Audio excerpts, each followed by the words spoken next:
Before we get into this next episode of the Work Area Podcast, just need to give a shout out to all the sponsors that help me do this podcast and help me race every week. KRM Hot Shots, the crew that never stops so you don't have to. We specialise in express delivery of parts and products to the mining sector anywhere in Australia. Fast, reliable and on the road 25 hours a day, 8 days a week. When it needs to be there now, call KRM Hot Shots. Bunbury Toyota, family owned and operated since 1973. They've got new and used vehicles plus service and parts all in the one spot. Go and see the team at Bunbury Toyota for your next car, just like I did when I bought the Hilux. I saw John, had the car in a few weeks. Easy, easy, easy. Jolly Good Auto Electrics. If you need anything auto electrical, in-car, audio or entertainment, this is your one-stop shop. Go and see Trevor and the boys at 141B Grayson Highway in Bellevue. If you need a new stereo, Apple CarPlay or even a two-way, they'll sort you out. QV. These guys are the leaders in premium automotive electrical gear. Whether it's mining, off-road, 4x4, transport or marine, performance and quality is what they do. Check out the full range online at qv.com.au. That's qvee.com.au. Platinum Tiger Insurance. Specialise in insurance brokerage, claims management and risk service, and they tailor everything to suit you. Dylan Panizza is with Platinum Tiger, and I honestly can't recommend him enough. He's my insurance broker, answers the call, goes above and beyond, and he's the best in the game. Find him online, Platinum Tiger Insurance, or come see me in the pits and I'll put you in touch with him. TPE Group, first sponsor to ever jump on board the podcast. Obviously wouldn't be here without him. Gives us the office, lets me come and go as I please. Ripper team. All Talk Engineering. Jared and the crew at All Talk are your one-stop shop for anything engine related. Have a look around the pits. You'll see his sticker on heaps of cars. He helps a lot of people get out there on the track, so support him if you can. If you want to win, go see Jared and the team and get the All Talk edge. Just remember, all these guys actually help heaps of people out as well, not just me. So remember, support those who support the sport. Let's get into it. All right.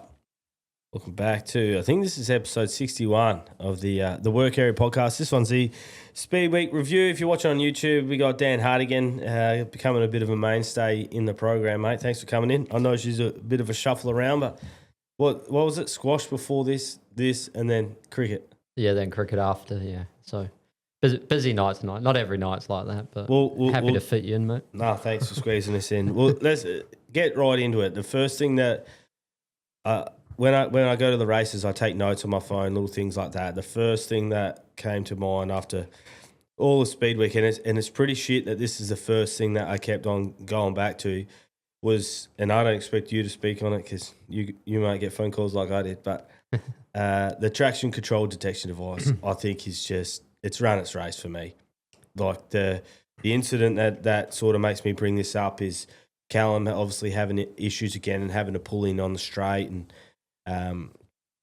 obviously it's cutting his engine out. That's the second time, randomly selected again for an insane odds. I think they did the odds and it's up in the high hundreds of millions to be randomly selected, but they say they can target. But yeah, I just feel like this device is no longer viable given the issue that has happened. And what pisses me off about it is that there's like a narrative around, if you don't agree with this device, then you're for cheating. But it's no one's for cheating. It's just this particular device, they feel like there's obviously issues around it. Yeah, well, this would be the fifth issue this year, minimum. And then for Callum, again, that ruined his race. You know, he got his spot back, but again, it upsets the momentum. It brought the caution out when it shouldn't have. I feel super bad for those guys. And it seems what I'd like to call the competitive races, the ones at the pointy end of the field who have the device on every weekend, who aren't being caught, whether that is in WA or over east, the commentary around it's the same, and that it's not a good device. And yeah, my opinion is saying they should throw it in the bin and come up with another one, or at least the people who want that device or they should ask for volunteers or something to trial the device, and then I guess they or me when I was raised, we all pay membership to join a club and SCCA, and we should be able to vote on it. And once there is a device we can all agree on, it can be put into use. But yeah, for it to what I'd call not only ruin Cullum's race, but I don't think Kerry was happy that he got put back in front of him, which is fair enough as well. But what do you do in that situation? And I think they brought out some rules around it. I think I got an email, but I don't think that it's good enough still. And the proof's in the pudding. You know that one car has had their season affected, and they're not racing for thousands of dollars. They're racing for tens of thousands, sometimes hundreds of thousands of dollars, and that's being put at jeopardy for a device that it's clear that it hasn't been proven, and they're using it over and over again. But yeah, if I had my choice, it would be put it in the bin and come up with or go back to the drawing board and work on some R&D and iron out all the issues with it before bringing it back. Like you said, not only do the guys who spend hundreds of thousands of dollars to go racing not get to vote on it, it's forced upon them, and there's clearly evidence to say that there is some issues. There's enough evidence there to go, hang on a second, there might actually be issues, but it's just the narrative around it is anyone that's having issues is cheating. It's just it's so far from the truth, and I have no doubt there is people out there that are cheating. This is not catching it. No. This is doing more harm to the sport than good. Callum, that's the second race in a row it's done it. The last one he was leading. I think it might have been a state title, and he was gone. Yep. And then all of a sudden it's wheeling and it's bucking around and everything like that. But then it is curly because he pulls up on the main straight, and I love it. I love that he pulled up in the middle of the main straight. Like he's gone, you guys have banged this on me 7, 8, 9 times. Like it's lost me 2 races.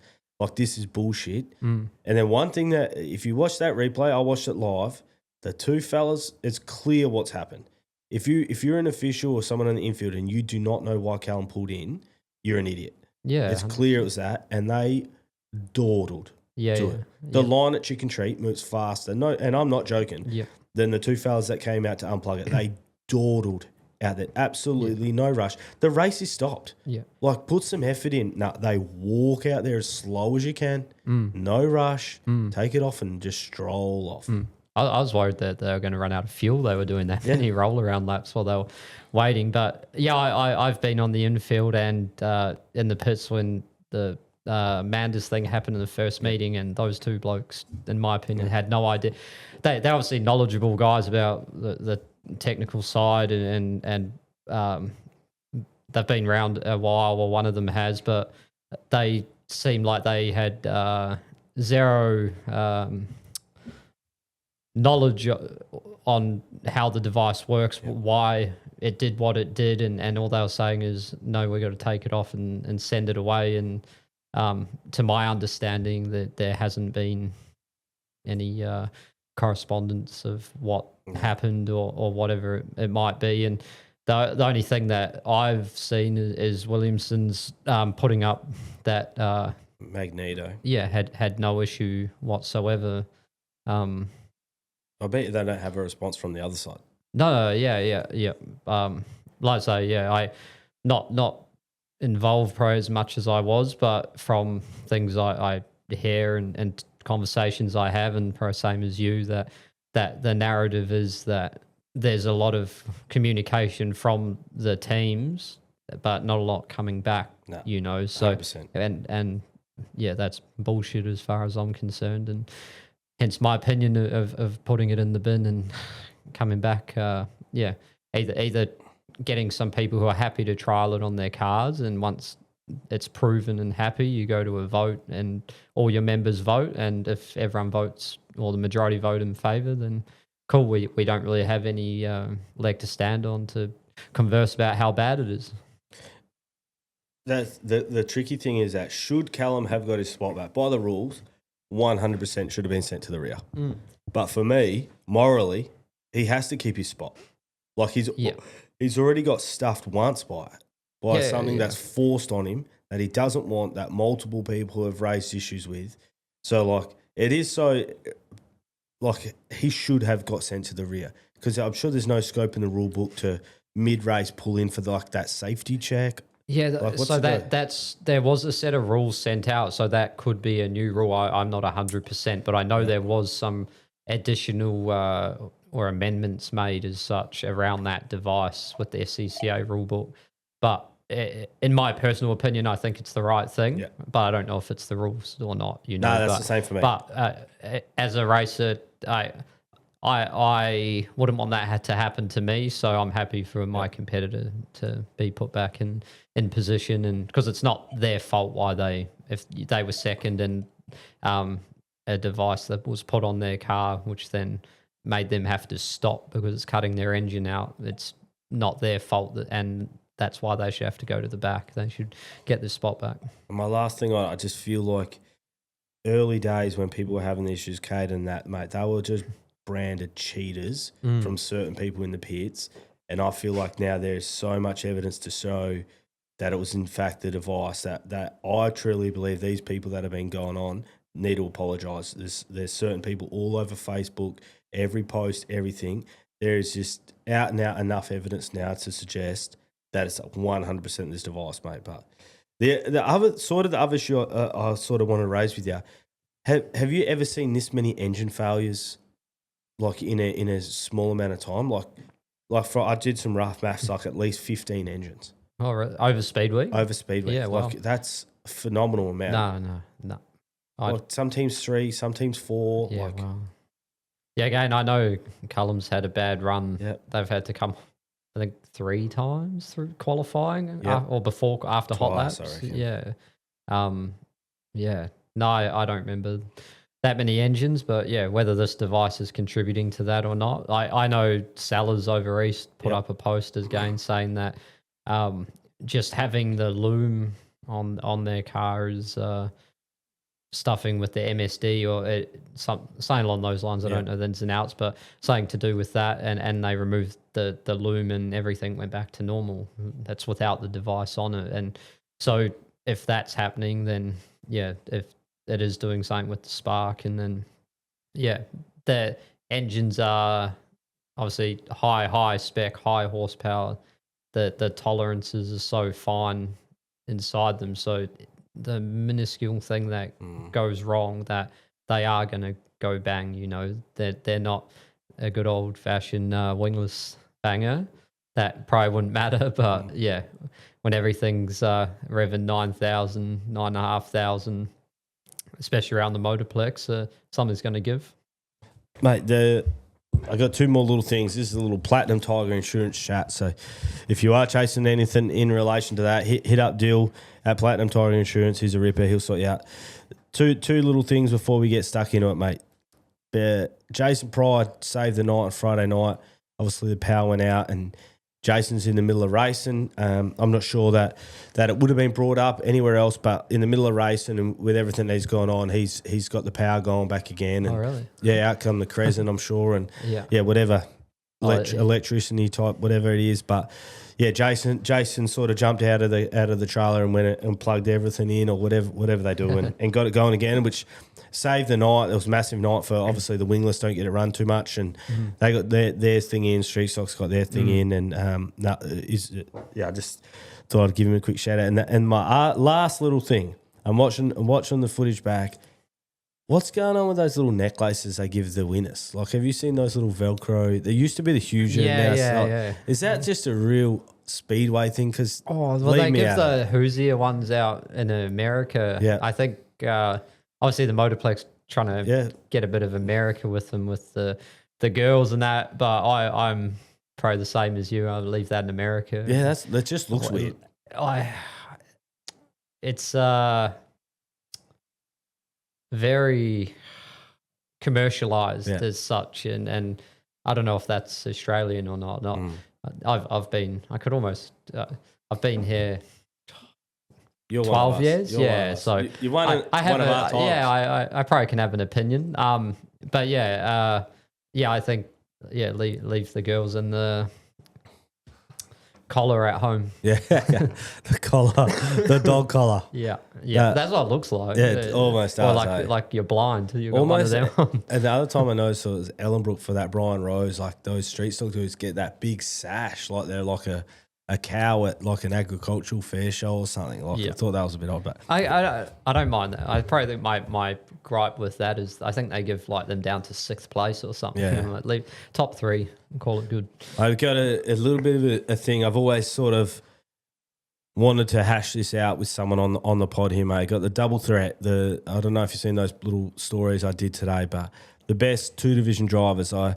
It sort of came apart. I've always had it in the back of the head, and Matty Iwanow's performance over the weekend, undefeated, won both street stock features and the wingless feature. It'll never get put in the same sort of limelight as what Caden did because that's on a Saturday night and in a sprint car, and I feel like that's just a bigger achievement for Matty to do that in 2 divisions on the same night that drive completely different. The races were back to back, like real opposite. And it got me thinking the best was one way and one the other way. Was the Friday night? Did they go the opposite way in the feature? They might have. Don't know. I can't remember. Yeah, I might have been guilty of falling asleep. So. Nah, I think they did go opposite way. Yeah, I reckon I watched the replay. Yeah. But that to me that's impressive. And then one way to turn around. You jump in that dual seater, mate, with Blake Holman now and see how mad it is. And then it's impressive. I feel like a wingless is easy compared to that. Yeah. But the best dual threat. So I put the feelers out. It's sort of my top 3, and it's current, obviously. So you have to race 2 divisions. Kai Bly, late models and production sedans. Yep. I feel like that's elite because obviously he's A1 in a late model, and Kai is one of the rare people, and I feel like Matty did it in the street stock of the weekend, that do stuff on the track that clearly separates them. Like you can win a race and look just as fast as the dude in 6. Not always can you watch a race on dirt track and someone's doing something completely different or that everyone else is not able to do. Yep. I think, Kai, on the weekend, he's just in a league of his own, isn't he? That he's not racing anyone out there almost, it seems. Once he gets out in front, obviously he's got to get there and keep his nose clean, but it seems like he's racing himself and trying not to bang the right rear off it. I'll say him as well because he does that in a late model, and then him in that production sedan, he's got the old VS or whatever it is. I remember one race at Ellenbrook again, and he was hauling. Like, not often do you look at those sedans and they look fast. He looked insanely fast. Yep. And George Park was actually behind him that night. And George is on here as well because he got a late call up. He raced late models on the weekend. But yeah, he was phenomenal. Next, Jamie Oldfield in the street stocks and the late models as well. Like probably not of late. There's not been as many big results, but Jamie's obviously won an Australian title in both. So that's phenomenal. Matty Iwanhoe, obviously street stocks, just won the Tri-Series. And the thing with the street stock, I don't know if Matty cares if I say that it's a price, but let me do the maths. From what I've heard, Jake Hoth paid versus Matt's car is 4 times cheaper. So like, and didn't he say he just got it from the back of it was outside? The back of the shed. Oh yeah, he sends like snapshots. It's just like leaves all through it. Yeah. So like that one's in the 4 digits. Like he's paid under 10 for that, and people pay over 40. Yeah. So great. Obviously, his wingless is as meticulous as they come. Caden Manders that won the sprint car state title and the speed car state title in the same night. Yeah, or was that the John Day? John Day, sorry. Yeah. Which Pryde just as prestigious. Yeah, elite. Like the sprint car state title in a 410 against the field. Yep. I've got the other people at the moment I know. Chris Dimmick races the speed cars from the 500s. George Park, late models and productions. And Dan Hartigan, not at the moment, but probably honourable mention, he's won in a solo, like the bikes. Former 500 national title, I reckon.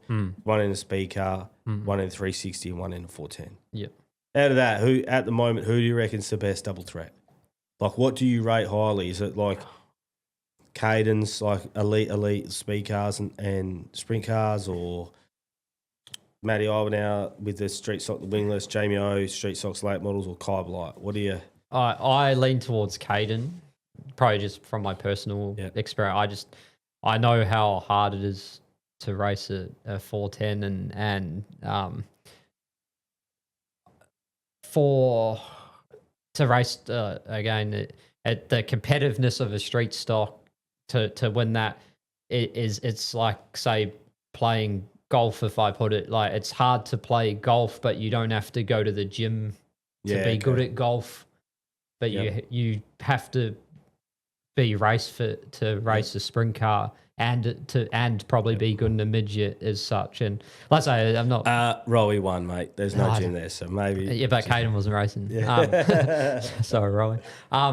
But yeah, that's how I come to my conclusion, and they're different in their own respect. And I don't think, like say, playing golf, like is very, very difficult to be good at it. But I don't know. Yeah, I just lean towards Caden, and I feel he could probably go race anything as well and be good. And one who's not on there, but because he's not racing now, but obviously Bob Farr back in the day was pretty good in 2 classes as well, which I think I heard you mention when he won a speed car. Oh, Robbie Farr. Yeah, speed car. Yeah. 360 and a 410. And he just won late model features too, I reckon, at Parramatta, you know. So totally different. And then that's the Jamie O, same deal. He's midget, sprint car, street stock, proddy, late model. He's probably everything. He's probably still the most all-rounded person. He's got the runs on the board. But like I say, currently, who's racing, my order would probably be Caden, Kai, and then Matt. Yeah, see, I feel like this is going to be controversial. I feel like I sort of can't put Matt there. It's just not as prestigious a races. But I feel like the street stocks and the wingless are the deepest fields with sprint cars. I think speed cars after 4th or 5th drops off a cliff. Yep. I don't think late models bats that deep either. Yep. Production sedans does. So I'm like, for me, Matty probably has one in the 2 most. I think probably street stocks is the most competitive division with the most talent, like anywhere from 15th. Like, I agree. Like sprint cars is only top 5. Wingless is. I feel 410s at the moment. You're top. Like, you got Cullum and Dane and Caden now. That's it. But T Millie. Again, like Dane was 7th the other night. You know? Yeah. It's tough, Like I always say, you're top 12 in the 410s now. Anyone can win there. It's just those guys are more consistent. But I agree. Wingless is still pretty deep. You probably got 10 guys there every night who can win. Well, no, that's what's shit about wingless. There's 10 phenomenal drivers, but only 1 or 2 dudes that win because Matty and Blake win everything. Yeah. But I think it fakes the field a little bit because from 3rd on, they're all real good drivers. Yeah. But, I don't know. I'd go Caden as well because speed cars and sprint cars. Like same he's been night. to America and like again though Dan went there, Buddha went there, Robbo went there, and he was front row night one. And that's what I mean. Like whether he's just a bit of ice in his veins as well. That. And I feel if there was 15 speed cars here, he would still be good. Yeah. You know what I mean? Like he's not only good because the 5 good guys are good as well. That's for me with Kai. Kai, like in the late models, I don't think it bats deep after, say, 5th. But I don't care who's here, he would still win. Yeah. Like and side note, in New Zealand last year in Feb, Kai raced a super saloon there. He didn't even know me. We were actually at Palmerston North Airport, just bumped into each other, JPM hoodie on. He's like, "Oh, you from Perth?" I was like, "Yeah, mate." He's like, "Yeah, I'm just coming over to race a super saloon, never raced one." And by the feature race, he won the feature race over there. Never driven the car before. I think he's a freak. Yeah, I think, underrated. And I don't know if he just hasn't got rides or what, but they obviously pick and choose when to run that family car due to budgets, which is smart. But yeah, I feel if he was given a crack, he would be very, very good. And I think, he's the sort of guy who would come to a sprint car and be pretty good as well. I feel he's got the knack. And the Jamie O race came 3rd in the series. Yeah. And I feel like raw talent, I reckon Kai might have Jamie O. Yeah. Jamie's got the runs on the board, but Kai's young, so we'll see. All right, musical shares is what I'm calling this little segment, mate. I just want some of them are a bit hang on, but it's cars that might not have a driver by the end of the year. Obviously, Nothing to do with me, not my teams, and they might not have drive because it's either an American or it's only a short-term deal. But I just want to throw some teams at you. Tell me if they put someone in there and who you think it might be. So the JPM 1K, obviously Kyle's car. What do you think they're going to put someone in it? No, it's just your opinion. Just quickly, what do you reckon? Stays in the shed? Yep. The Williamson Motorsport Corey Day car USA 3. Stays in the shed. For Corey again? Yeah. Unless they let Robbie come out of retirement one night. Yeah, that'll be elite. Yeah. Grand final night. Make it happen. The USA 16 Key Motorsports, the Xavier Donny car. Stay in the shed. The Monty Motorsports, even though Reitzel's in it for a fair chunk, would they put someone in it after Reitzel leaves? Yeah, I think Jai's going to keep going in that, I think. Yeah. RBH, once Whittle goes back to America? I think they should put someone in it, but I don't know. I think they'll park it up, is what I've heard, but yeah, they should. Who would you throw in it? Besides yourself? Nah. I'm enjoying the beers. I think I would chuck Mikey Green, give him a crack, I reckon. He's pretty good. Diamond Bay, what do you think their next move is? Kerry's obviously... I've heard rumours. Oh, have you? Yeah. I can mute this. Tell me these rumours. You want to tell me? Yeah, maybe. Yeah.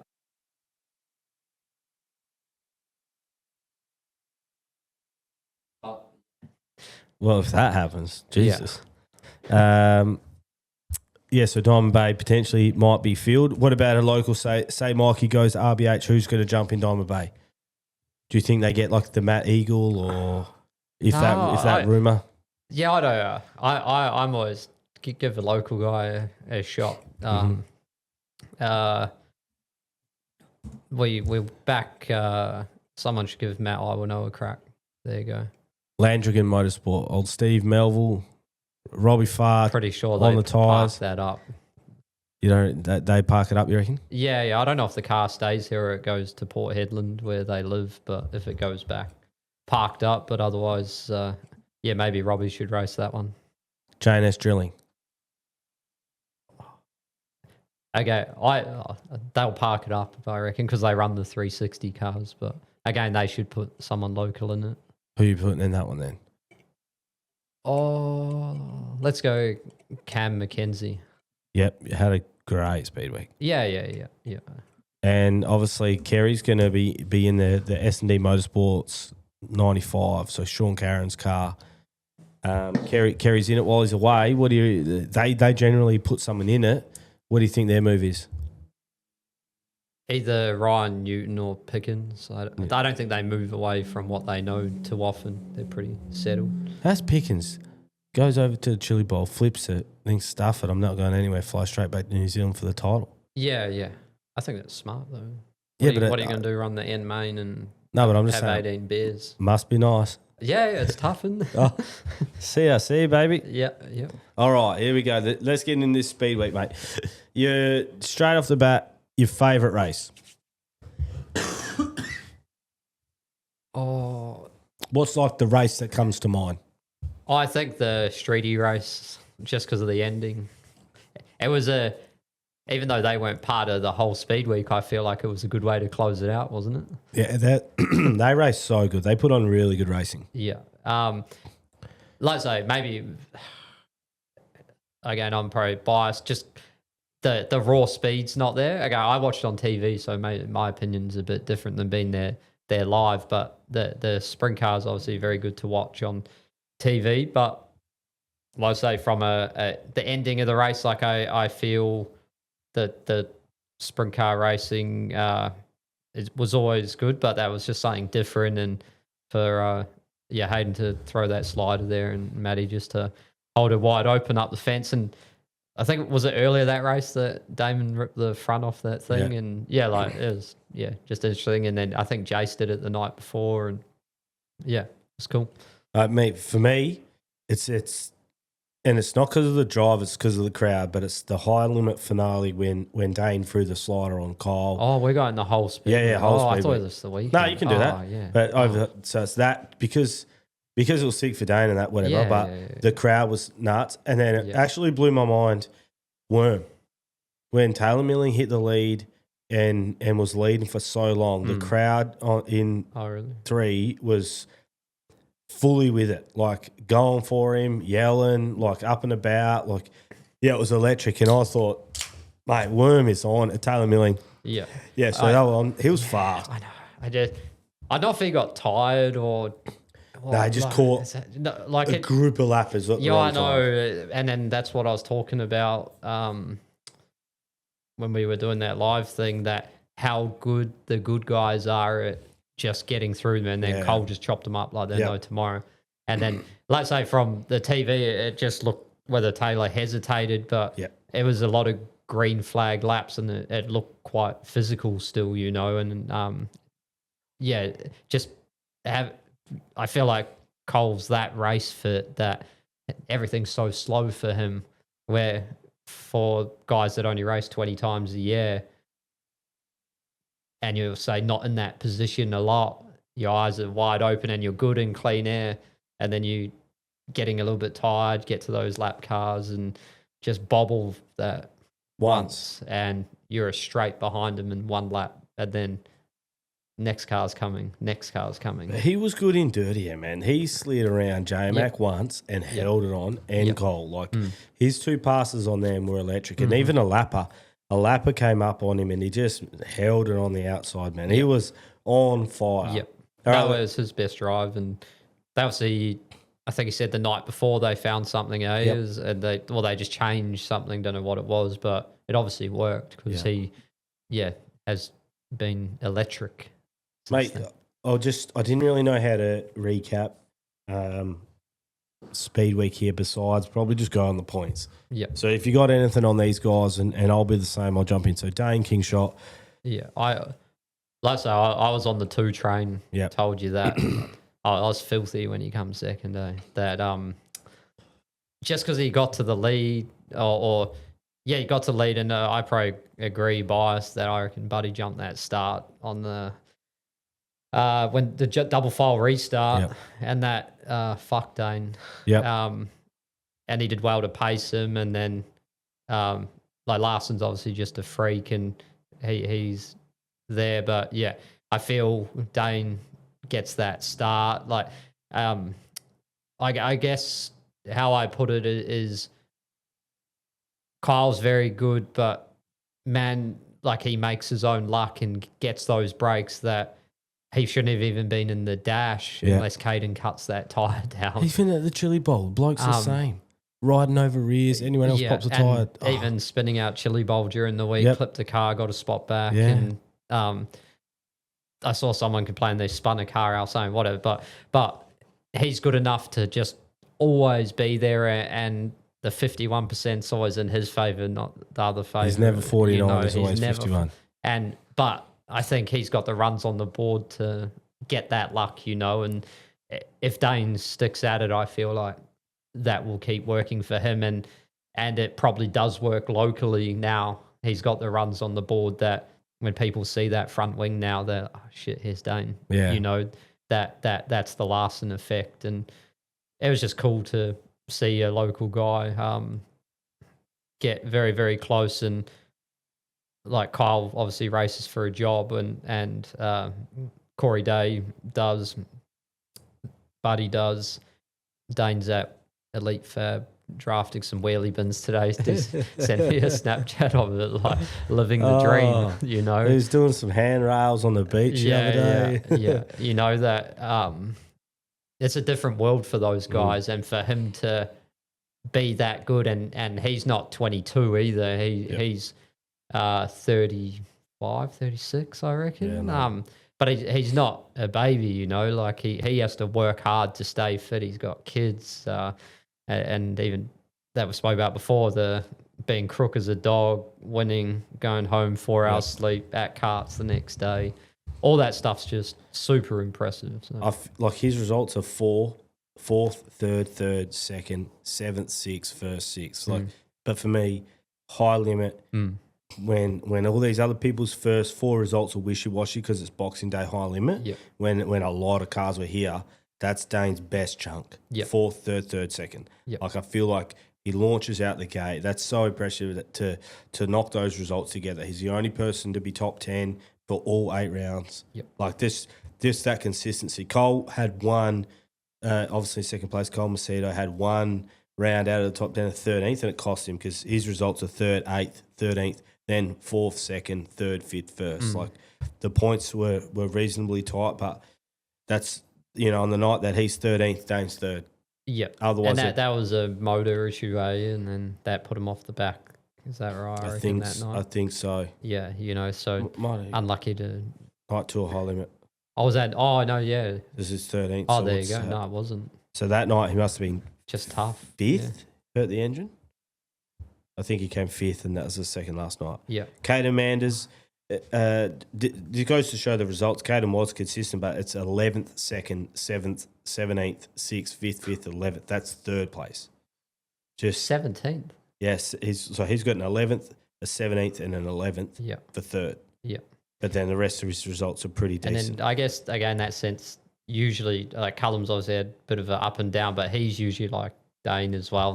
That's the difference is those guys, their worst result is a 7th, where Caden's 17th. But I feel as that team sticks together and grows, they're going to get better. But they'll be happy with 3rd, first year together as a team. I feel like his 17th, that's obviously the high limit grand final. And I said during it, like Caden was almost the biggest puzzle piece out of the whole speed week. He tore that tyre down. He goes from leading that and making the dash to not into a B main, and then Kyle gets to go into the dash. Yeah. Like it's just, if he wins that race, I feel like you could swap him and Kyle's results nearly. Yeah, he might not win, but Kyle's then buried is out of 12 or 14, whatever it would be. That left rear getting cut down was massive, and at the time it didn't seem like it, but it's amazing that had a domino effect as such on so many things. 4th place, Aaron Reitzel. Obviously the Monday Motorsports deal, and I should have said it all. So Dane Kickshot, Cricket Motorsports, Cole Macedo, Highline Motorsports, Caden Manders, Dan Golding Racing, shout out QV, Aaron Reitzel, 4th, and it's the 13th, 21st, 8th, 12th, 8th, 1st, 12th, 4th.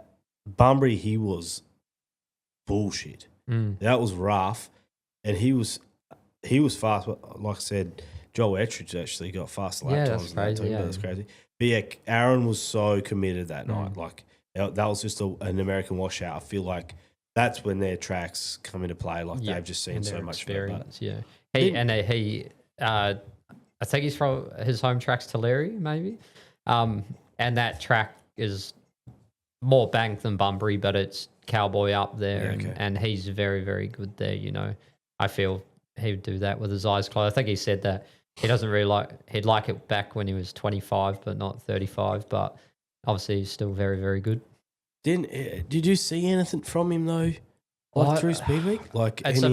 I heard him I actually was walking past him in the pits, and I was like, "Oh, how are you liking it here?" He's like, "At the moment, I'd rather be back in America." So he wasn't loving life for the first part of Speedweek, but I think the longer that team stays there, obviously getting better and finding a package that suits his driving style.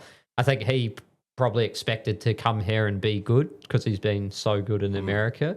But credit again to the local guys, like we're no slouches, and it shows that if you do this for a job and you're not on your game, that you're going to finish outside the top 10 here. Kerry Madsen, obviously been let go from Diamond Bay, so 9th, 11th, 22nd, DNF, 14th, 11th, and then he sort of come through at 4th, 3rd, 7th is what he finished it off, and I think he might have got told the night that he podiumed, the second last night there, he got a 3rd, and I think he knew that day that probably the Diamond Bay thing was over for him, and it's a little bit surprising because I'm not sure, you'd have to put someone in who can wheel to, be better than Kerry. They were so good last year with the car, and I don't think much has changed. So, it's odd that, was it that first night? I think it was ninth. Kerry was off the front row with Buddy, and he threw that big slider and looked racy as, and then he just sort of got stuck in no man's land. Put the anchor out, eh? Yeah. But like I say, I think even he said that they did that for 6 nights in a row, and they're trying to figure out why. And then the night he come third, they found something and managed to get moving. But I go back to the same thing. I feel like it's so much more difficult here now that the local guys at the Motorplex are genuinely so good now, and the results prove that Kerry come here last year and a fifth would be a bad result. And what was his worst result there? DNF 22nd, 14th, 11th, 22nd. That's unheard of for him. That cool DNF would have been the coil crash, rip, but then the night before that's obviously 22nd. 22nd. Yep. Yeah. And again, he's what, top 5 in Australia? So there was a period where it went 11th, 22nd, DNF, 14th, 11th. Yeah. Do you reckon that they would have been before we get to Carson, you reckon it's almost gone that you can just rock up and drive someone else's equipment and win here? Do you feel like it's getting to the stage where they're going to have to start sending their own equipment if they truly want to win? Yeah. I don't know. Rico had his own equipment. Not own engines, you reckon? Yeah, you reckon maybe that was the ticket? I don't know that. No. There's some that believe that that's it. Yeah. I'm not sure everyone agrees with that, but that's what Rico's belief is. Yeah, all right. But yeah, I think you've got to be better than just turning up. Yeah, that's right. And sort of talking with Bob and what they did with Cole is they sort of built that car around what he wanted, and it wasn't just built and come race it. It was what shocks do you want? Yeah, what brakes do you want? Yeah, what steering wheel do you want? Whatever it might be, I don't feel like you can come here and just jump in. Maybe Corey Day can, maybe Kyle can. Probably the anomalies. Again, I don't know how much went into those builds. But it's just about obviously getting those guys as comfortable as you can, as quickly as you can, But again, Reitzel's won a classic with Sellers, so he's come over and driven their cars and been very comfortable. So, but there's a lot of talk around the right rear tire, changing it. So maybe that is a big difference for those guys coming here, because if our guys are struggling, like Dan Harding struggling with it, I think I heard you say or had a chat to him. No, I haven't never spoken to him. Oh, okay. So, okay, who was telling me? Oh, maybe I said I got told. Maybe that we're talking to Trev. No, we're talking to Trev. That's right. Yeah, he does. I don't. Dan he makes me nervous. Oh, all right. I'll stick clear. Oh, maybe get him on the podcast. I've seen a screenshot of a message he sent someone. I reckon I'll steer clear. Come on, Dan. But Carson Macedo, feel like he drove that good that many nights, and he rinsed every ounce of result out of that car for an 8th, 15th, 9th, 6th, 9th, 2nd, 24th, 13th. Yeah. Maybe that car's a penalty box. Yeah, don't know. I don't know. Yeah. Well, Caden's going better. But anyway, no. You're going to get me in trouble. Yeah, your phone's going to be running hot. Yeah, if you don't share my number. I'm not walking. No, he definitely wrung that out like a wet sponge until it was dry. That's for sure. And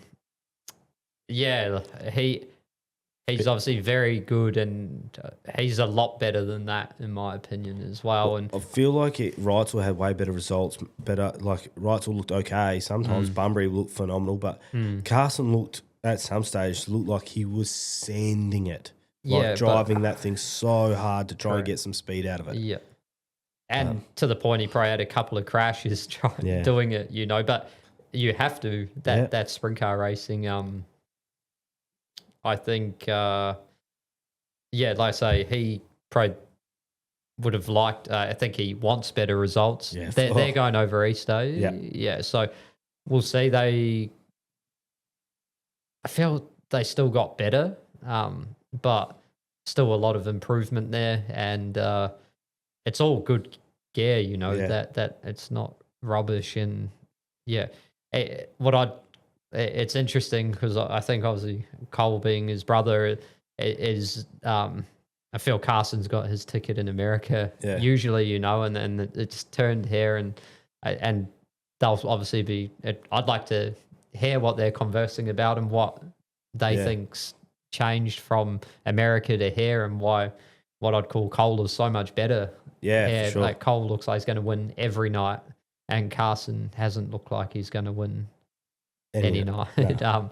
And whether that's poor qualifying, whatever it might be, but Carson's always been at the Cole's always been at the pointy end. But yeah. Well, one night Carson beat, so 1 out of 8 Carson beat Cole, and it's because Cole bobbled very last lap in Bunbury. Yeah. But Callum Williamson, 15th, 17th, 8th, 10th, 8th, 2nd, 22. Just, didn't seem to fire a shot. Just, obviously second on the night with the issues, but engine issues obviously hurt him. And I think they went to a new chassis at one stage and it just didn't work. And then they've gone back. But to be fair, once they did swap back, there are decent results. Yep. Obviously not to Balls and Callum standards and not to what we expect from. So we're probably judging him a pretty harsh, but I feel like I hold him in the same sort of area as Dane. Like, so sure. If Dane can win, so can Callum, and to be 7th or 10, 9, 8, 6th, 7th. Well, I think he got lapped one night, maybe 2 nights. Bunbury, I think he got lapped in Bunbury. Maybe 3 nights, I reckon, which is crazy. Yep. So it shows, like, again, if you're off, that you're going to get swamped here. In traffic, Like, unbelievable. And I think it also shows you how hard it is to run 2 cars and have them both run competitively. Yep. That they probably didn't intentionally put more effort into Corey's car, but they obviously wanted him to come here, have a good time, get results, and whether they liked it or not, the proof's in the pudding. It is at the detriment of the other car that, whether it was engines, cars, whatever it might be, you know, that put them behind the 8 ball. But I think they'll learn from that and probably be better next year for it. But it just shows you how hard it is to run 2 cars and have them both be competitive. Because as soon as Corey went back those last 2 nights, he was there or thereabouts for both those nights. You know, he without the TC issue on the last night, you know. Yep. Who knows? He could have won. Brock Zierfoss, S&D Motorsport, just never noticed him. He was obviously good. What's happened there? Well, he was good in Bunbury. No, I meant, I thought he would have gone over east. I've got, obviously I got told why it sort of might not have happened, but that's all hearsay or whatever. Nothing untoward, but maybe just some schedules didn't get sorted in time, and he had some commitments elsewhere. But I just besides Bunbury, he actually looked real fast. I feel like he actually could have won Bunbury, but I feel like other than that, I never noticed him. Just 10th in sort of every race. He made every show comfortably, and he qualified pretty well, but 10, 9, 14, 10, 12, 19, 16, 20. So he's like averaging, what was that, 12th? Yeah. So and that's where you'd put him, you know, that he was always there or thereabouts, but running 12th in that field, it's pretty good for your average punter, you know. But I don't think they'd be happy with that. No, honestly, that's not what they spend the money for. No, it's not what he comes here for. Yeah, and it would have been a few years ago now when he bloody won everything, you know. Like that set the bar pretty high, and that probably a credit to them. I feel them toweling everyone up that has lifted the standard. As soon as that happened, everyone's like, oh, okay, we better get our shit sorted. And since that, he's struggled to come back and win a race, you know. But no standout for me from him. Trevor Jolly Racing, Daniel Harding, pretty decent overall result in 9th, but a 12th, 13th, 16th, 9th, 16th, 18th, 8th, 23rd. Just must have been 18th in Bunbury. Geez, he had a big lick in the fence, and then obviously again in the feature. Excuse me. He don't do it half. I've never seen him have a small flip. Well, anyone else, I feel like not many people would have done what he did at Bunbury, to saddle up again after that, flipping the feature and roll the middle and the bottom, stay out of the way, absolutely fight the thing for 20 laps just to get points. And I'm not sure how many points you get for 18th. Yeah.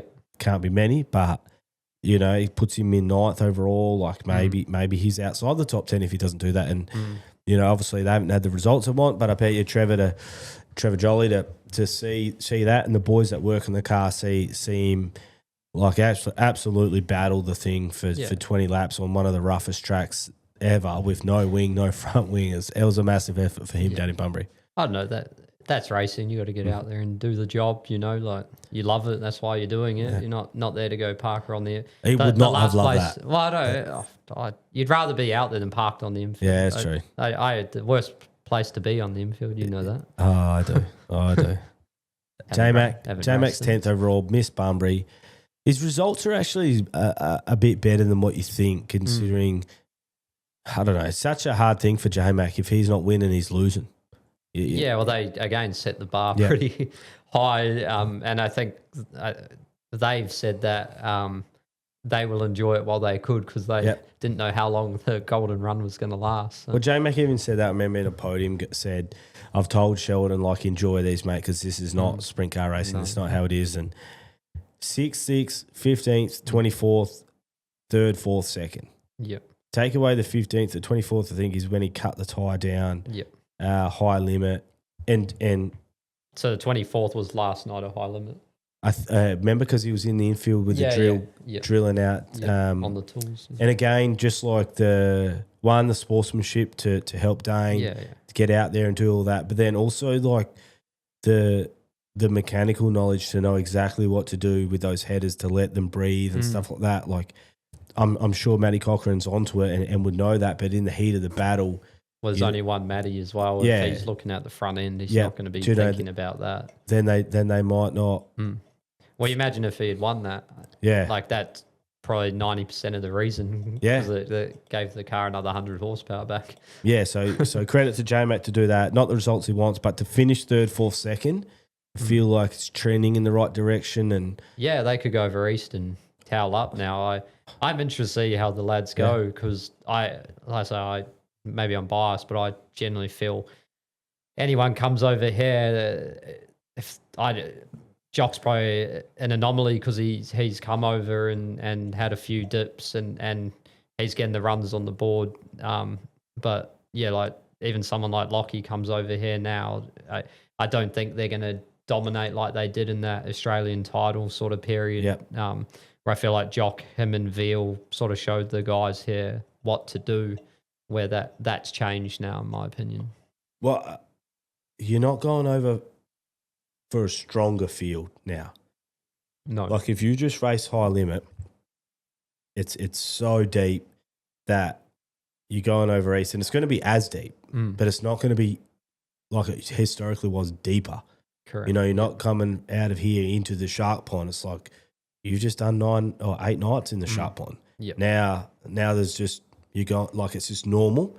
It's normal to battle in a heat race. There's no easy heat race. Like you go back through any of those results, pick a heat race that you'd want to be in. No, or a dash. Like there's 5 cars in the heats that could win. Like you're like, none easy. And I feel like for the boys, they're going over now for this East Coast swing for everyone that is traveling, and it's just business as usual. This is what it's like every night. They all seem excited to. Most of them are going to run Tolma this weekend, and they all seem excited to do it, and then they don't seem nervous about going to go race other people, and they're going, cool, let's get it on. Just quickly run through the rest of the results. Obviously, Chris Coyle, tore up a lot of equipment, so to be in 11th, it's still a decent result for them, and his body must be pretty banged up, and hopefully Chris has got a couple of weeks here to mend up and for them to, old Jono to be in the shed and try and fix a few things up.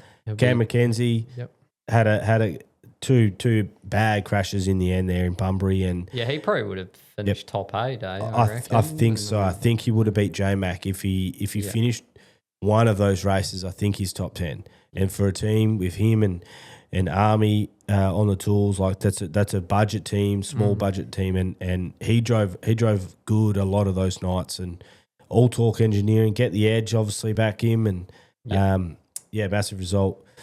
JK, just another week of being in no man's land. Like he looks fast for half a race, and then they've managed to sort out qualifying, it seems, and the first sort of part of the night is making dashes, but it just seems when that thing gets a full tank of fuel and it just goes nowhere. But it's hard. I always go back to that. It's not easy. So So what were his results? Nah, I couldn't be bothered going outside the top 10. Yeah, fair. Do you know, it was because you had to click back. It's not easy, but he's 11, 12, 13th overall, 14th overall team Millie. Obviously tore it up the last night there. Speedweek was flying. Did the same last year. I reckon he podiumed last year, ran the bottom, looked phenomenally fast. AP had some massive results early. Some stuff didn't go his way over Speedweek. Brad Mayolo, but he didn't. Did AP go to Bundy? Don't know. Nah, I don't think he did. Nah, so I think he was the third fastest car for the first 4 nights of Speedweek for out of the WA cars. They'll be happy, I reckon. Well, obviously that's why they've taken off on a road trip. So good on them. Brad Mayolo had a couple of nights where he looked pretty special, and then some nights you just sort of.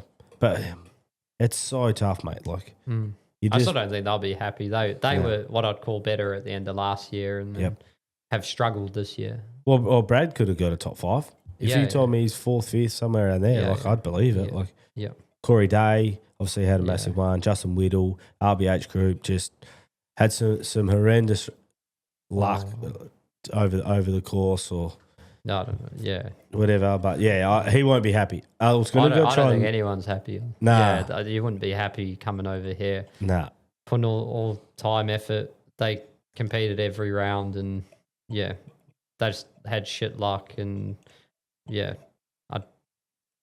wouldn't be happy. Like the only night they didn't sort of seem to have a mechanical was Bunbury, and he made one mistake and lost 4th spot, spun, and the first night he was flying, then he finally made a mistake himself. Like I went to have a chat with him.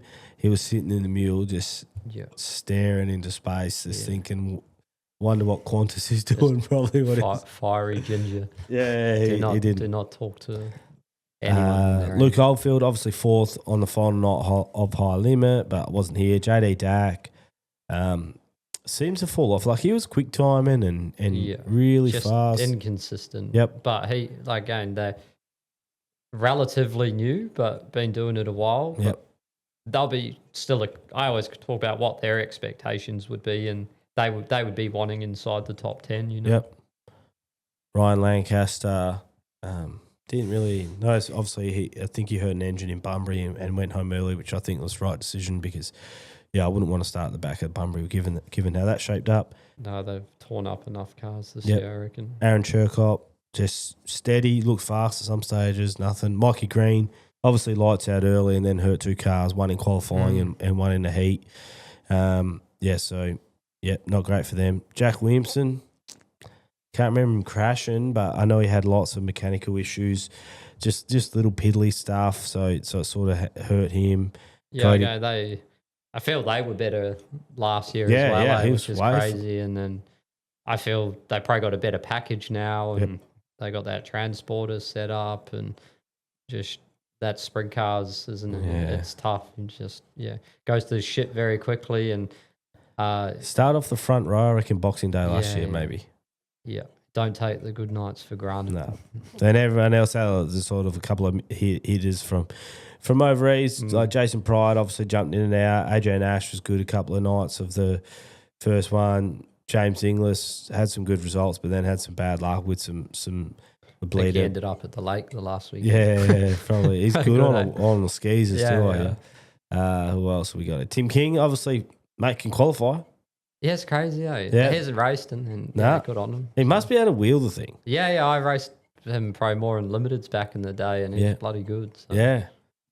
No one else really knows. Oh, the bulge. Yeah.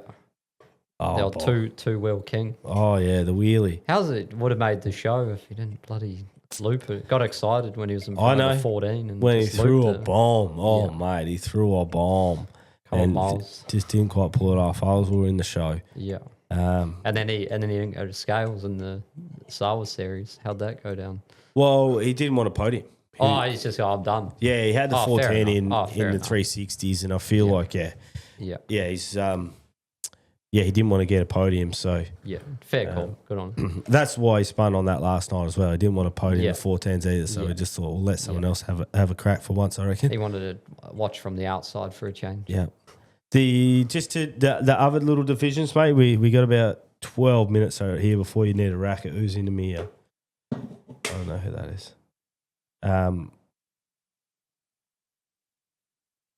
Big Josh at Grizzy on the text. Late models, Kai Bly, obviously we watched him win. The Bo Oldfield, young fella, been banging on the door of this. I think, did he win a national title in junior sedans? I'm not sure. I'm going with it. Yeah. If he hasn't, I think that congratulations, car Bo. might have a 525 in it though. I don't know if it has a big Okay. banger in it. Well- Uncredible source, but if he does, then credit to him. You know that he got second. Yeah. Chased down Joe yeah. Chalmers, Yeah, that's and right. ripped a restart. His restart was phenomenal. Yeah. Um, Like he's good and will be good if he sticks at it, you know. Yep. And then obviously you got the genes, so Yep. it'll be right. Yeah, so Guy, Freak, Bo, plenty. Yeah, I think he had some mechanicals. I think he was on the podium last time and something went wrong. Maybe did a tire or something. Joe Chalmers, Yep. ex-Australian champ. Yep. So, yeah, Be third. happy. I don't. You're happy you come third. Yep. Yeah, he'll Good take result. Yeah. Could be better. Could be worse. it. Speed cars. Oh, I knew you'd be waiting to get into this. well, we got to cover it. The Rowe show. It'll be calling in later as soon as you leave just to go through a few things. But a clinic. Absolute clinic. Clinical, surgical. He was happy, was he? How'd you? Well, I know you would have watched it. How'd it play out for you? Yeah, I thought he drove well. The car looked like it would rip off the restart, and gave him a run. And he was throwing bombs, which was cool. And then spoke to him personally, and obviously he wanted to get one up over Buddha, so he got that monkey off his back as such. And Buddha won't be able to give him any shit anymore. So I reckon he's got him for the last like 4 features. oh really? Yeah. Oh, there you go. Do you reckon that Rowie Buddha? Yeah, Throw sliders, yeah. interrupt their momentum. And then Buddha missed the bottom, Yep. and then Rowie missed the bottom, I think, on that last restart. Yeah. And I reckon Buddha could have sent it in there. Yeah. Maybe the old Buddha would. Bobble day. It just had two there. Yeah, I would. Yeah. Send her in there. But no, wicked result, obviously. Lee Redmond threw him in the seat. Yeah. First time in the car, and he's had 4 DNFs in a row, 3 in his own car, and Rob Goldens just didn't want to hurt Rob's car. He's got great equipment, Rob. So, so if you didn't know, I didn't know either. Quantum Collective, Rob Golding does websites. So if you want a website, hit him up. Quantum Collective. Yeah, that's Rob's thing. I didn't know what it was, and I was No. a long way down the line with this other company. Geez, they're not happy with me. I just racked it. Roy told me on my Speedway. He was like, Rob does it. I was like, oh, Perfect. But No, the actual race was good, even though it sort of took that rubber on the bottom. I feel like with all those restarts at the start of the race, it was cool to watch, and Robbo dipped his toes in there at the end as well, and you don't often see Robbo ripping the lip, so it would have been cool to see him rip round those guys, and I felt like Robbo could have thrown 1 or 2. oh, I reckon Have a he's look. too nice. Have a look, Robbo. Yeah. I No feel- friends on the track, mate. He just said he didn't feel comfortable in the car. Like he was hanging on a little bit, and the car's been phenomenal all year. And for him to not have that same feel, he was a little bit thrown. But I think they were all a little bit thrown. But I feel like they never get a slick track because they go out before. They never ever get a track that's like that. So it's all thrown for a little bit of a loop. Yeah. I feel like that's like almost like what the wingless go out on at the end of the night. It was okay though. Like Rowie was on the bottom, and I think Buddha was bottom 1, 2, top 3, 4 for most of it. And Rowie wasn't getting massively away, especially those last 5 laps. That if Buddha was going to win, he had to get off the bottom basically and try rip round him, which is what you want. You know, you're not going to get a perfect track every time, but yeah, I thought it was cool race and cool to see the three lads get up on the podium too. Yeah, good dudes, good dudes. But yep, up the show. Yep. The wingless on Friday night. Obviously, Matty I went out clinic. Just sort of got. I think he started fifth. I think he started fifth in the wingless and fifth in the street stocks on the Friday night and won both. So again, we speak about it. Phenomenal effort from him. Obviously, automatic in the wingless now. Brandon Sharp, feel like Sharpie's putting together an amazing season. Like he's consistent. Well, he's coming from like eighth to win heat races now. Like, yeah, I feel like maybe last year he comes eighth to second. He's just finishing off all these races, and it's only a matter of time before it clicks and he's banging on the door of a win. Shout out Petters Rockingham. I think I got him a client there, so. Nice. Yeah, if you want anything, he manages Petters in Rockingham. Head down and see the great man.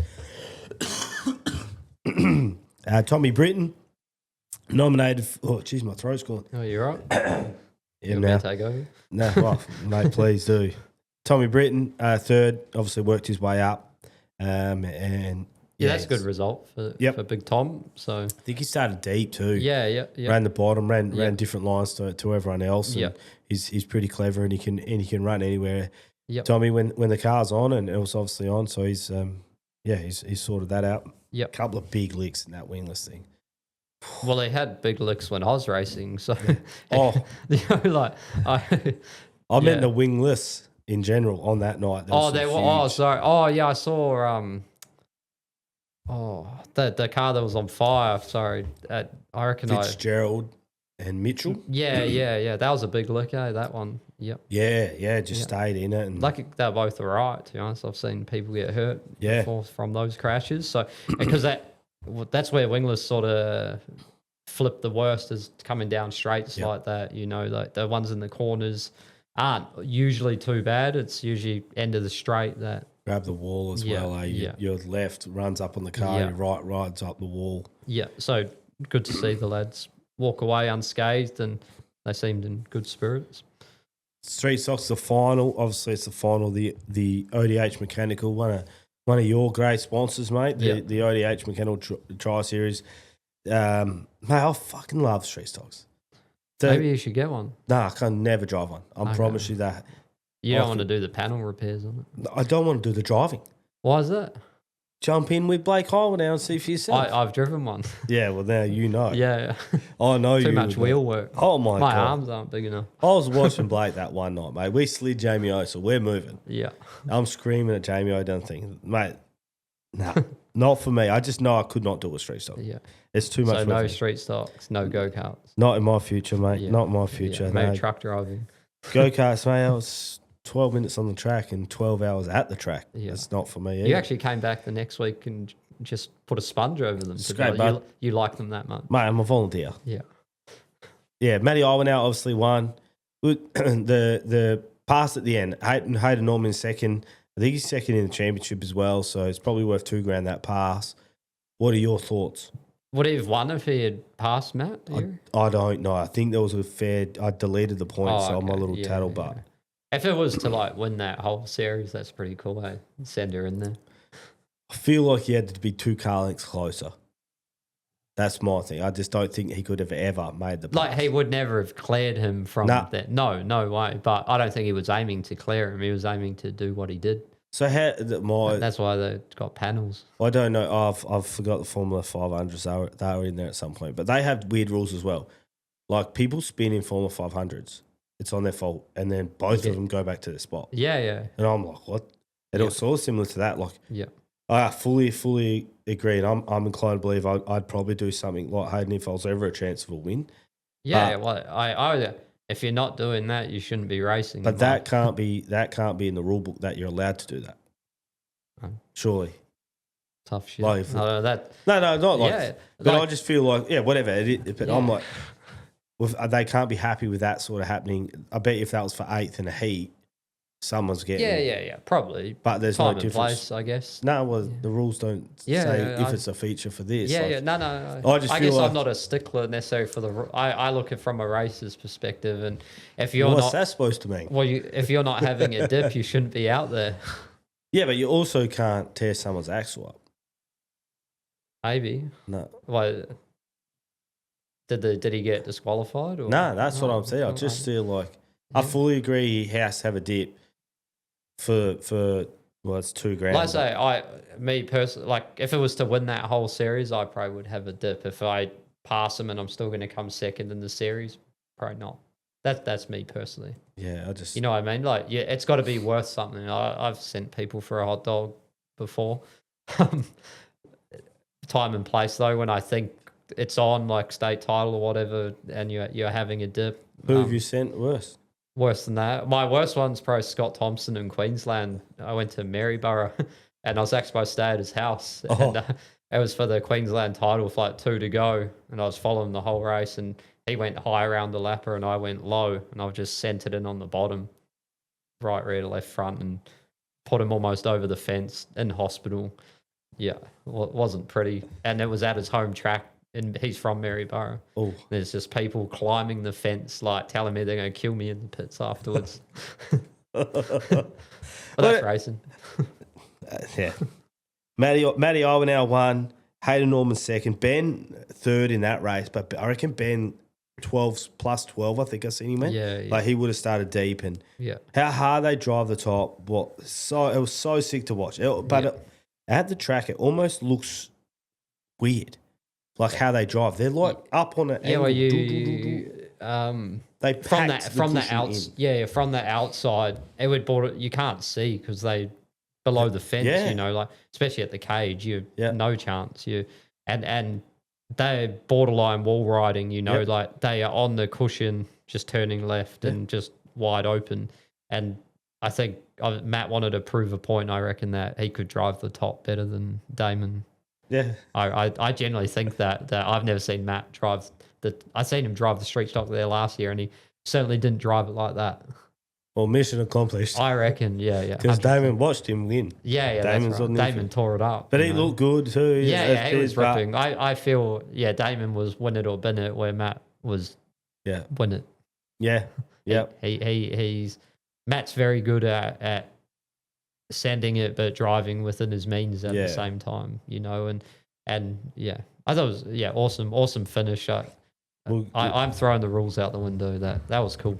We'll get it. Ben Norman, Peter Herbert, Albany man, Damon Thompson ran the bottom and won the feature the night before when Damon and Ben come together on the back straight. Yep. Outside little gutter rat snuck around. That's cool. Kane Della obviously sponsors the series as well with the cleaning company. I can't remember what it was, KLDC or something. Yeah. But anyway, I should get that right. Yeah. Matty Lowe drove down from Derby. Massive drive for him, and lights out on the very first night. I think he had some engine issues or no good. How many cars they have? 40?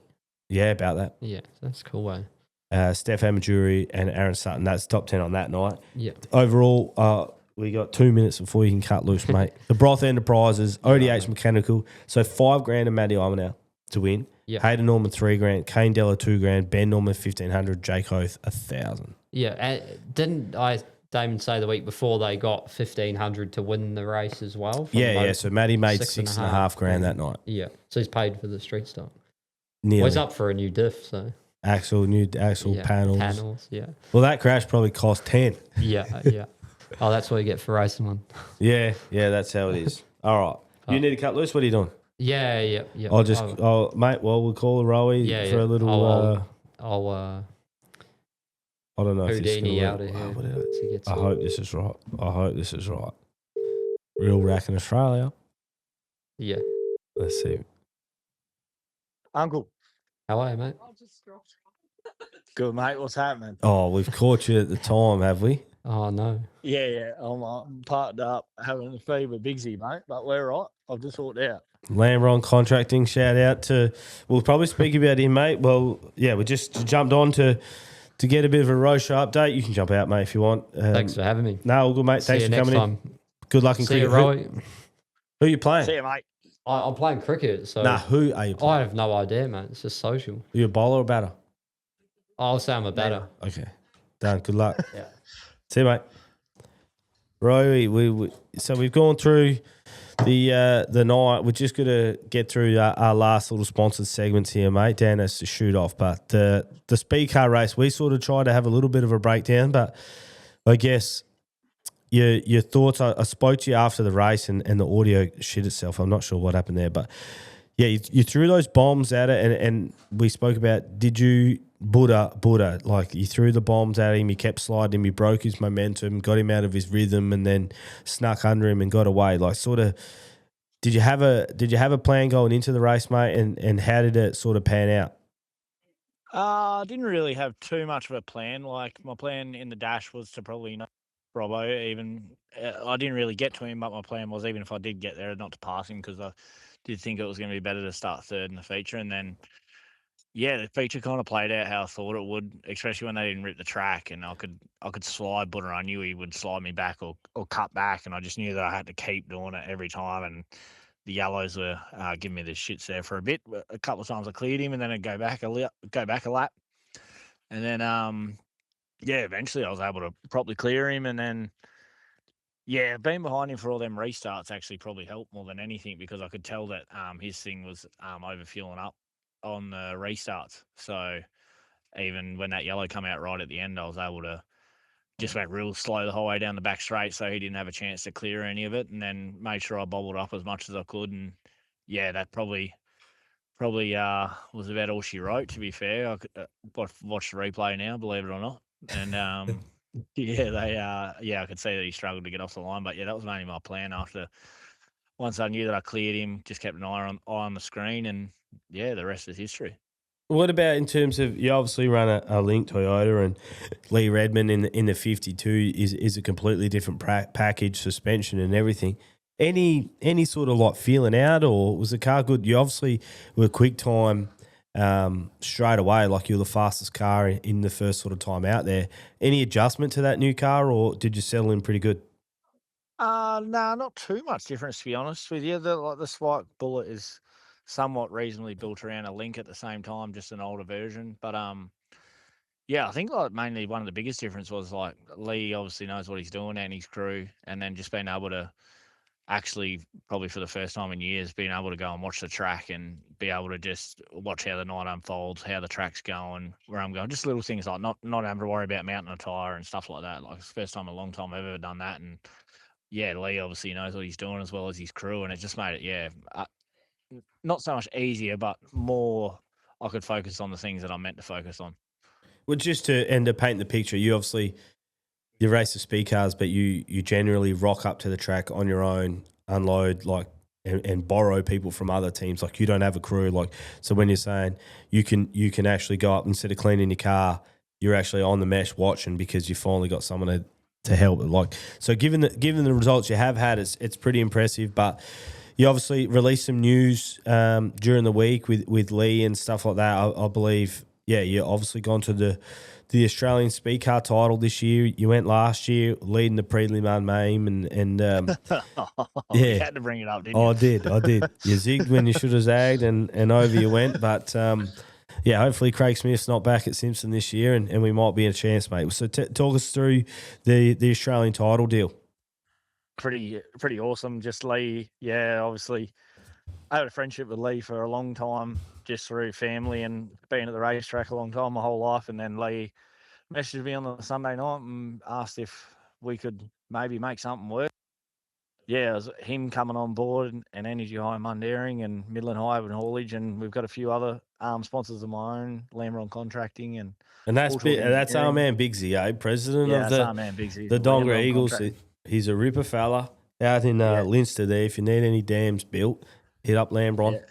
Oh, he does it all, mate. It's statewide. Oh, But he, just other than that, I probably wouldn't be going, man. He just, got lucky enough to get involved with Lee and have a good run, and got good people around me that can make something like that happen, to be honest with you. I'm bloody stoked. I feel like going off the first night, just even little things like being able to know like how we all work together, and being able to go look at the track and trusting Lee. Obviously, he knows what he's doing. So, yeah, it should be a good week away.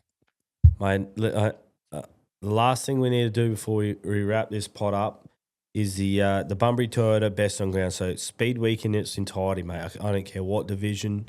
I don't care what the person who you truly looked at to be the best driver over the entire Speed Week. Anyone come to mind, or you want me to go first? I've got two, but you go first, and then I'll have a rethink of what you say. Well, I feel like in my head it's got to be sprint cars because that's who we've seen the most. Yeah, definitely 100%. Dane won the series. For me, Kyle Larson, he looked like anyone else for 2.5 nights. Then he lobs up in that dash, puts himself in a good spot, and then out of nowhere slides the boys Buddy and Dane for the lead, and sort of never looked like he could be beat. So I feel like that sort of performance to come in over for Jason Pryde Motorsports, and I'll say Jason Pryde Motorsports because some people don't even tag him in the post. But yeah, Kyle Larson for me was probably the most impressive. What he did in that feature on high limit when the money was on the line, I feel like that's greatness, and yeah, I feel like he's my tip. What about you? I think I'll have to go Dane because he did race against probably the drivers in the world. But a little mini shout out to Carson Masita, big fan after. Oh the last yeah, few you are weeks. right.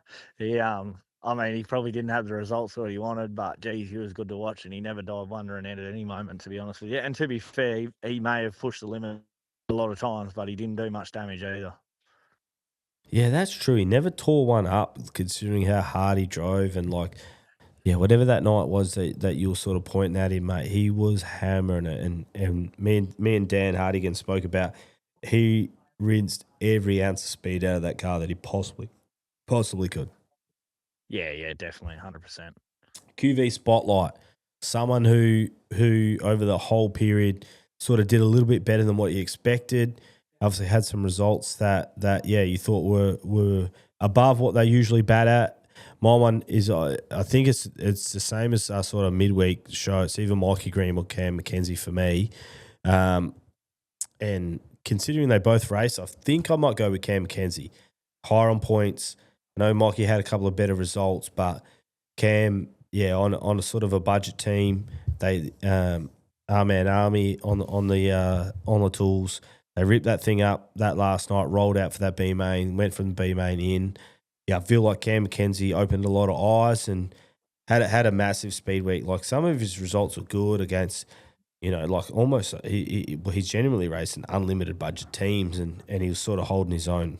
Is anyone else sort of in that sort of era for you besides yourself? No, I think you're an idiot. I think I'll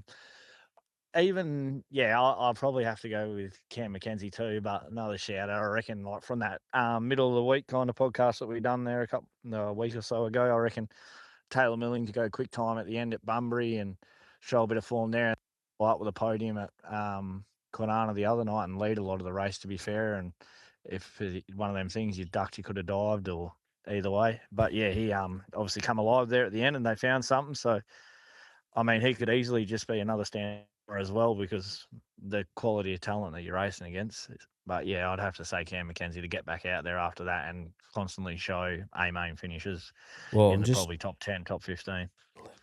12th overall. So over all of Speed Week with sort of 35 cars entered every night, he's 12th overall. Pretty decent, especially for his little team that he's got. Yeah, with that big lick in Bunbury, like he could have easily, if he didn't crash in Bunbury, he's easily in the top 10. I'll be up and about in the barracks. Oh, the barracks will be going off. Let me give you the tip. The Jolly Good Auto Electric Spark Up. I feel like maybe same sort of crew here. It could be Mikey Green, obviously tore up 2 cars, one in qualifying, one in that heat. Could be Chris Coyle. Anyone else sort of had bad luck over the whole week that you can think of? Like, just looking back. Not over the whole period of time. I think it'd be hard to go past Chris Coyle, especially they tore another car up there at the end. Like it's just rock up every night and have another crack. And to be fair, like every time they did put something back together, it's not just out there making the numbers up. They always seem to come through and somehow finish top 10 or top 8. I think you got 8th on that final night or something like that after tearing up again. Like, yeah, most teams would fourth time probably just go to the bar. Especially 2 and 2 nights, like Jono's birthday, but they still charge back and put that thing together for the final night. I feel like, for the boys on the crew, ripper lads. Jono's a ripper. Chris is a good dude. Shout out to them. They obviously had an absolute dog, and I think they had a dog of a time last year as well. This time, I think they had the crew chief left halfway through, ghosted, and no one could sort of get hold of him, and Chris was left holding everything to try and sort out the week. But yeah, a shout out to sort of Chris and Jono Coyle. We'll do Jono and Chris. Found 11, looking for 10. Hopefully, by the sounds of it. Sorry. Third time lucky next year by the sounds of it. Hopefully for them. Hopefully, yeah. Chris and Jono, obviously, worked their guts out for the whole time. So the Jolly Good Auto Electric Spark Up, Chris and Jono Coyle, the QV Spotlight, Cam McKenzie, and the Bunbury Toyota Best on Ground, Kyle Larson and Dane Kingshot. We'll sort of split them up, mate. Anything else on the cards that you want to have a quick chat about, bud? No, I don't think so, mate. I think we're on the straight and narrow now. We're going to the Australian title, so we'll just focus on that and lock in. What are you on, the Carnival diet or what? Yeah, Biggsy's giving me the best steak in Dongra, so we'll be right tonight, I reckon. Mate, I'll tell you what we covered. We sort of covered the tech issues with the traction control detection device, mate. It's just a joke. Obviously, if you think back to the feeling with Callum when he pulled in, like just no good. The best double threat. Who do you rate highest? Kai Blight, Jamie O, or Matt Ivanhoe, Kate Amandas? Ooh, that's a tough one. I don't know. Split them. I mean, Caden Manders has won Australian titles. Kyle Blight's won Australian titles. Matty Olno will win one in about probably 4 months' time, I'd say. Hey, he's up, mate. The 85's getting put back together. Oh, back up now. Yeah, it's hard to probably split them three. I mean, Kyle Blight's probably one of the best in Australia, if not the world, in the late model, and as well as, I don't know. Yeah, you couldn't split them three, I don't reckon. No, easy. All right, too easy, mate. That's the Work Area podcast for another week. We'll work on some stuff, and we'll have some episodes coming out next week. But thanks for listening. KRM Hot Shots. Get into us if you need any hot shots. Subscribe on Spotify if you have. It helps me out doing some stuff that I'm trying to do with sponsors. We're off to the Australian title. Couldn't wrangle the classic, but we're going to the Australian title, making nuisance of ourselves in the pits and up the show. Oh, what should we do? A bulge debrief? Nah, I don't think so. Not yet. Not yet. All right. See you guys. See you guys.